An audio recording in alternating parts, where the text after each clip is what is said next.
కేంద్రం సహకారంతో ఆంధ్రప్రదేశ్ను అభివృద్ధి చేస్తాము అని చెప్పి ఎన్నికలకు ముందు చంద్రబాబు నాయుడు అండ్ పవన్ కళ్యాణ్ చెప్పారు. ఎన్నికల తర్వాత కూడా అదే విషయం చెప్తూ ఉన్నారు.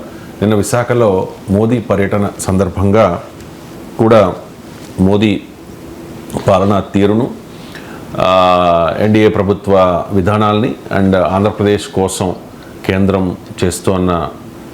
ఇస్తున్న ఫేవర్స్ గురించి చాలా ప్రశంసలు కురిపించారు చంద్రబాబు నాయుడు అండ్ పవన్ కళ్యాణ్ కూడా.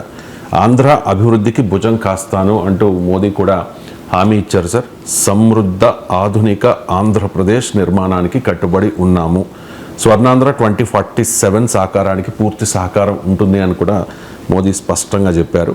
సో మొత్తం 2,08,000 కోట్ల రూపాయల శంకుస్థాపనలు అండ్ ప్రాజెక్టులకు శంకుస్థాపనలు అండ్ ప్రారంభోత్సవాల సందర్భంగా మోదీ విశాఖ వచ్చారు. కానీ మోదీ విశాఖ పర్యటన నేపథ్యంలో అంటే స్టీల్ ప్లాంట్ మీద ఏదైనా సానుకూల నిర్ణయం ఉండొచ్చు, ఒక క్లారిటీ ఉండొచ్చు అని చాలామంది అనుకున్నారు. బట్ స్టీల్ ప్లాంట్కి సంబంధించి ఎటువంటి స్టేట్మెంట్ లేదు, ఎటువంటి కామెంట్ కూడా లేదు. సో ఈ మోదీ విశాఖ పర్యటన మీద మీ కామెంట్? చాలా మంది అనుకున్నారు, నేనైతే అనుకోలేదు.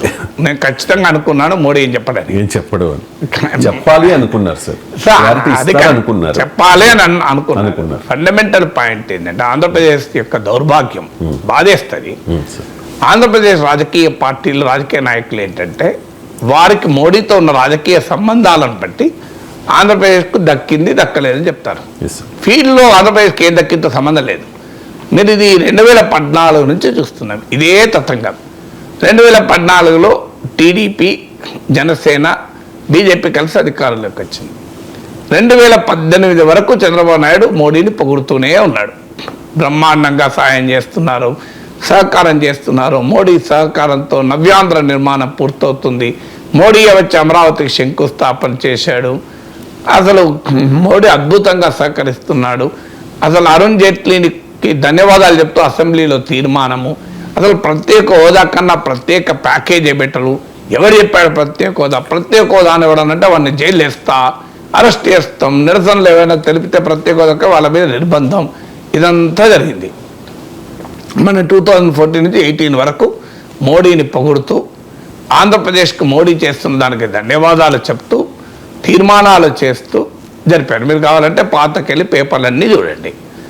దాని తర్వాత సడన్గా ఒక ఫైన్ మార్నింగ్ మోడీ ఆంధ్రప్రదేశ్కు ద్రోహం చేస్తున్నాడు, మోడీ అన్యాయం చేస్తున్నాడు, మోడీ దుర్మార్గుడు, అసలు మోడీ భార్యనే సరిగా చూసుకుంటలేడు, దేశాన్ని ఏం చూసుకుంటాడు, ఇక అనరాని మాటలన్నీ మోడీని అంటూ మాకు అసలు ప్రత్యేక ప్యాకేజ్ ఎందుకు, మాకు ప్రత్యేక హోదానే కావాలి, మేము ఎప్పుడు దానికి కాదన్నాం కనుక ఇక పవన్ కళ్యాణ్ అయితే అది పాచిపోయిన లడ్డు ప్రత్యేక ప్యాకేజ్ అంటూ మళ్ళీ మొత్తం ధర్మ పోరాట దీక్షలు పెద్ద ఎత్తున ఈ 1 year వచ్చింది 2019 ఎలక్షన్ల వరకు. అవునా కదా?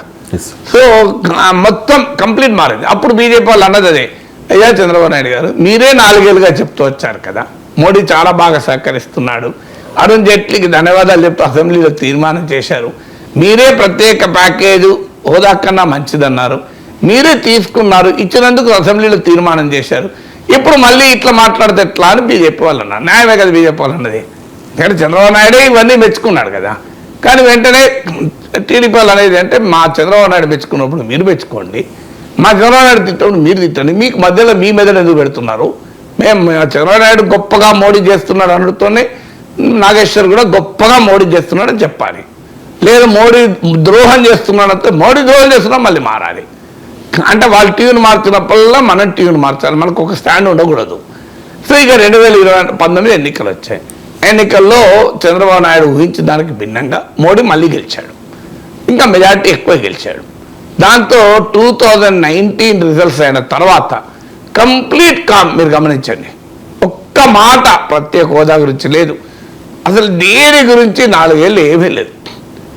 4 ఏళ్ళు 4.5 ఏళ్ళు ఏం లేదు. మళ్ళీ బీజేపీతో పొత్తు, మళ్ళీ ఎన్డీఏ కూటమిలో టీడీపీ మళ్ళీ మొదలైంది. మోడీ ప్రపంచ నేత, మోడీ దార్శనికుడు, మోడీ నుంచి నేను కూడా నేర్చుకుంటున్నాను, మోడీ చాలా గొప్పవాడు, మోడీ ఆంధ్రప్రదేశ్కు అద్భుతంగా సహకరిస్తున్నాడు, లక్షల కోట్లు ఇస్తున్నాడు. మళ్ళీ ఇది ఎంతకాలం ఉంటుంది? మీరు మళ్ళీ బీజేపీకి టీడీపీకి చెడిపోయేదాకా ఈ స్తోత్రం ఉంటుంది. మళ్ళీ రాజకీయంగా గనక బీజేపీ ఒక స్టాండ్ తీసుకొని టీడీపీకి వ్యతిరేకంగా మారి పవన్ కళ్యాణ్ కూడా తీసుకొని పవన్ కళ్యాణ్తో కలిసి టీడీపీకి ప్రత్యామ్నాయం కావాలని ఆలోచించింది అనుకోండి. ఆలోచిస్తుందని నా నమ్మకమే కాదు, ఏబిఎన్ రాధాకృష్ణ నమ్మకం కూడా. ఆయన last week weekend comment with ఆర్కేలో ఇదే విషయం చెప్పాడు. నేను దానిపైన ఒక వీడియో కూడా పెట్టాను, 4 లక్షల మంది చూశారు ఇప్పటికీ. సో ఆయన ఏమన్నాడు, పవన్ కళ్యాణ్తో కలిసి తెలుగుదేశానికి ప్రత్యామ్నాయం కావాలని బీజేపీ అగ్రనాయకత్వం ఆలోచిస్తోంది అని చెప్పాడు. ఆలోచిస్తుందని అంటున్నారు అని చెప్పాడు.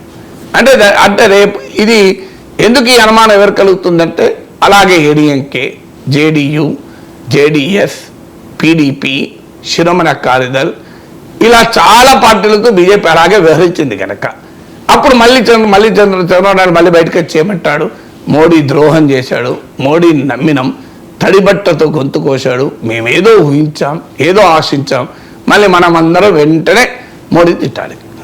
ఏంది అసలు ఆంధ్రప్రదేశ్కు ఏమి లభిస్తుంది, లభించడం లేదు అన్న దాని ఆధారంగా మాట్లాడదామా, టీడీపీ బీజేపీ సంబంధాల ఆధారంగా మాట్లాడదామా? నా క్వశ్చన్ అది.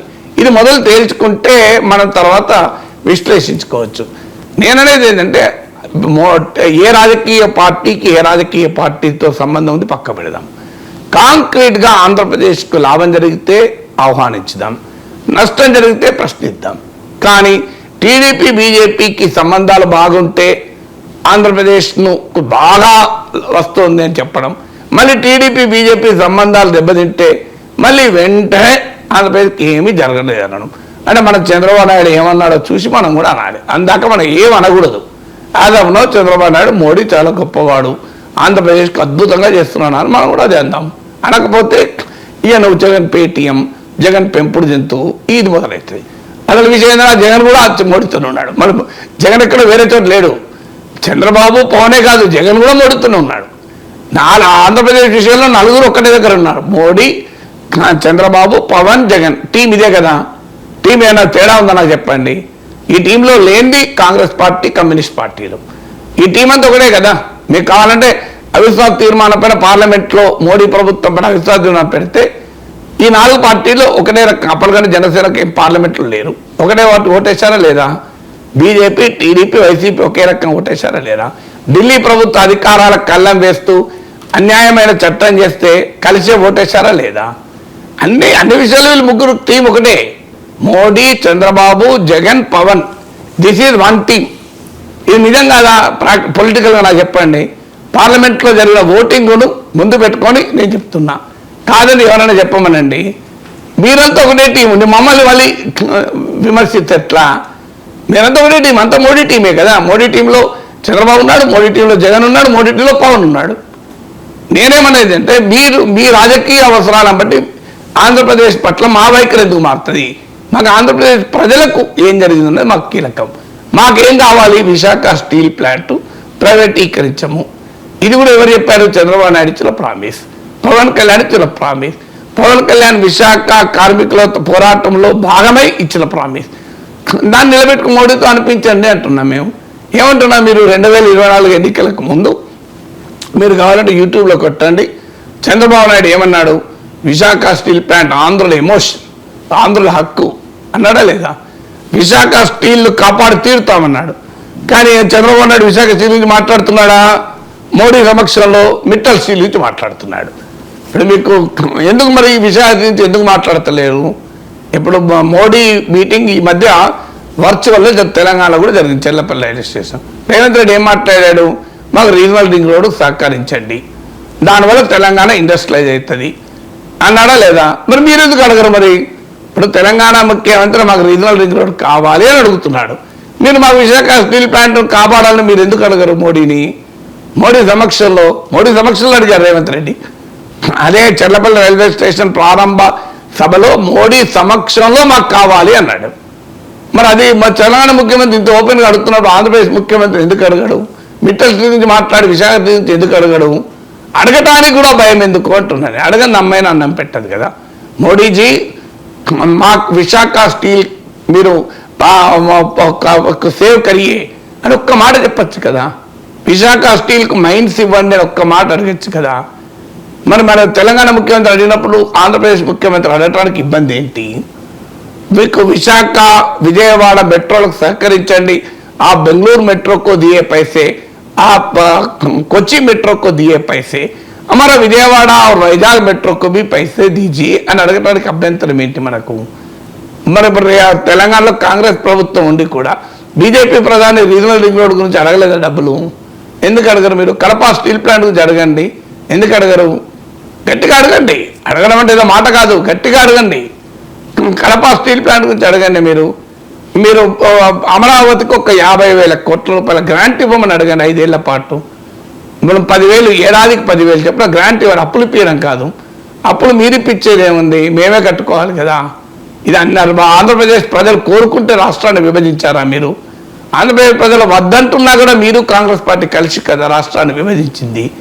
మీరు పార్లమెంట్లో మీ రాజకీయ నిర్ణయం కాకినాడలో మీరు చేసిన తీర్మానం ప్రకారం, ఒక్క ఓటు 2 రాష్ట్రాల తీర్మానం ప్రకారం మెజారిటీ ఆంధ్రప్రదేశ్ ప్రజలు వద్దంటున్నా ముక్త కంఠంతో రోడ్డు మీదకి వచ్చే సమైక్య ఉద్యమాలు చేస్తున్నా పట్టించుకోకుండా మీరు రాష్ట్రాన్ని విడగొట్టారు కదా. ఒకసారి మొదలు 1956లో కర్నూలు లేకుండా చేశారు, 2014లో హైదరాబాద్ లేకుండా చేశారు కదా. మరి అమరావతి నిర్మాణం బాధ్యత కేంద్రం ఎందుకు తీసుకోదు? నేను అడుగుతున్న ప్రశ్న అది. ఎందుకంటే ఇది ఆంధ్రప్రదేశ్ సృష్టించుకున్న సమస్య కాదు రాజధాని లేకపోవడం. 5 ఏళ్ల పాటు జగన్మోహన్ రెడ్డి 3 రాజధానులు అంటూ టైం వేస్ట్ చేశాడు. సో మీరు అమరావతి నిర్మాణానికి 50,000 కోట్లు ఇవ్వండి. నేనేమడుగుతున్నా, 50,000 కోట్లు ఎక్కువనా? ఏడాదికి 10,000 కోట్లు. కేంద్ర బడ్జెట్ ఎంత? 48 లక్షల కోట్లు. 50,000 కోట్లు అడుగుతున్నాను నేను. మీరు బహుశా ఈసారి బడ్జెట్ 50 లక్షల కోట్లు దాటుతుంది. అయ్యా 47-48 లక్షల కోట్లలో మీ నిర్ణయము మీ రాజకీయ అవసరం కొరకు రాష్ట్రాన్ని విడగొట్టి రాజధాని లేకుండా ఆ సీమాంధ్ర ప్రజలను చేస్తే అయ్యా ఏడాదికో 10,000 కోట్లు అండి. 48 lakh crores-లో 10,000 crores 1% అయినా 48,000 కోట్లు. ఏడాది బడ్జెట్లో 1% 5 ఏళ్ళకి ఇవ్వమంటున్నా. ఇది అడిగితే కూడా నేను ద్రోహినైతానా? నువ్వు తెలంగాణోడి ఎందుకు అడుగుతావు అని అనగలరా? నేను అడుగుతున్న ఆంధ్రప్రదేశ్ కొరకు, తెలంగాణ కొరకు కాదు కదా. హైదరాబాద్ 50,000 కోట్లు ఇవ్వమని అడుగుతలేను నేను. హైదరాబాద్ భారతదేశానికి అన్నం పెట్టగలుగుతుంది. మీ బీహార్కి అన్నం పెడుతుంది హైదరాబాద్, మీ ఉత్తరప్రదేశ్కి అన్నం పెడుతుంది. మీ అని ఎందుకంటే ఉన్నట్టు అక్కడ ఆ ప్రభుత్వాలు ఉన్నాయి కనుక. లేకపోతే మన బీహార్, మన ఉత్తరప్రదేశ్, వాడికి మన అన్నం పెడుతున్నా హైదరాబాద్. హైదరాబాద్కి ఇవ్వమని అడుగుతలేను, అమరావతికి ఇవ్వమని అడుగుతున్నా. అమరావతికి ఇవ్వమని అడిగితే కూడా నేను తెలంగాణ వాడి నువ్వు ఎట్లు కడుతావు అంటాడయ్యా. ఇది న్యాయమా మీరు చెప్పండి? నేను అమరావతికి అడగడం నేరమా?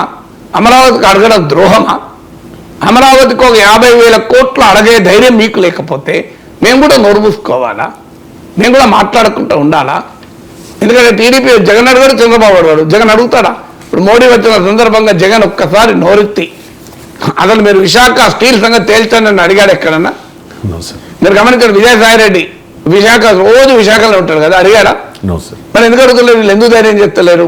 అంత సాహసం చేయలేరు సార్. చంద్రబాబు అడగడు, పవన్ అడగడు, జగన్ అడగడు. అందుకే నాగేశ్వర అడగాల్సి వస్తుంది గట్టిగా. నాగేశ్వర అడిగితే జగన్ మనిషి అంటారు, జగన్ మనిషి అట్లయితే జగన్ అడుగుతున్నాడు కదా. అందువల్ల తెలుగుదేశం మిత్రుల్ని ఇప్పటికైనా మీరు ఈ రాజకీయ పిచ్చితోని ప్రజల పక్షాన నిలబడడం మానకండి. మేము ఎప్పుడైనా ప్రజల పక్షాన మాట్లాడతాం. మాకేమి చంద్రబాబు నాయుడు జగన్ మోడీల ఫ్రెండ్షిప్ ఉన్నప్పుడైనా లేనప్పుడైనా ఒకటే మాట్లాడతాం. సో అందువల్ల ఈ ట్యూన్ మీరు మారితే మేము మార్చం. ఆంధ్రప్రదేశ్ పట్ల మోడీ ట్యూన్ మారితే మేము ఆహ్వానిస్తాం. మాకు ఇప్పుడు రైల్వే జోన్ శంకుస్థాపన సంతోషం కదా, కాదని ఎవరన్నారు? అది కూడా ఎన్ని పోరాటాలు జరుగుతొచ్చింది. నేను అడుగుతున్న కడప స్టీల్ ప్లాంట్ ఇవ్వండి, కాకినాడ పెట్రోకెమికల్ కాంప్లెక్స్ ఇవ్వండి. అమరావతికి ఇప్పటి వరకు ఇచ్చింది ఎంతో చెప్పండి. అప్పే కదా. గ్రాంట్ ఎక్కడ ఇచ్చా నాకు చెప్పండి. What is the grant for? ఒక శ్వేతపత్రం ఇవ్వండి. ఆంధ్రప్రదేశ్కి ఏమి ఇచ్చారో చెప్పండి. దీనికి ఆన్సర్ ఉండాలి కదా.